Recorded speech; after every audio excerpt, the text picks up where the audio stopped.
శ్రీరామ జయ రామ జయ జయ రామ.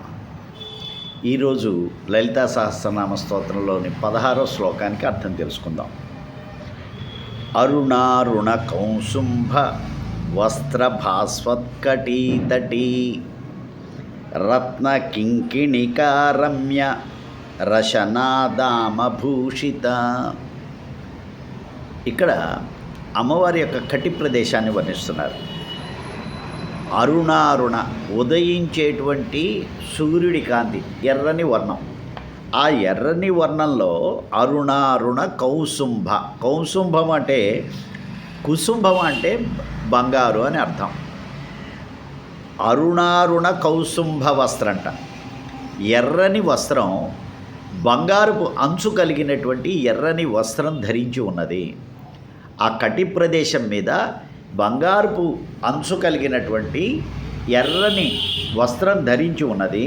భాస్వత్కటీతటి, భాసిస్తున్నటువంటి అటువంటి వర్ణాన్ని ఎర్రని చీర, ఎర్రని వస్త్రం, బంగారుపు అంచు ఉన్నటువంటి వస్త్రం కట్టినటువంటి కటి ప్రదేశం కలిగి ఉన్నది అని అమ్మవారిని వర్ణిస్తున్నారు. ఆవిడ చెవుల పైన పెట్టుకున్నటువంటి కదంబ పుష్పాలు ఎర్రని రంగు, తలపైన పెట్టుకున్న కిరీటంలో పొదిగిన మణులు ఎర్రని రంగు, ఆవిడ కట్టుకున్నటువంటి చీర ఎర్రని రంగు. ఫుల్ మ్యాచింగ్ అన్నమాట.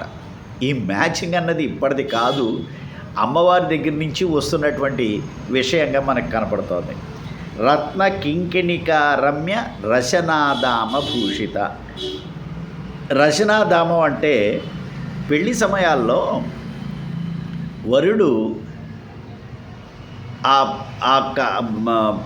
పెళ్లి కూతురికి నడుముకి ఒక దర్భతాడు కడతాడు.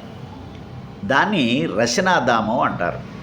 అట్లాంటి రశనాదామం, ఎటువంటి రశనాదామం ఉందిట? నవరత్నాలతో పొటగబడినటువంటి బంగారు చిరుగంటలు కట్టినటువంటి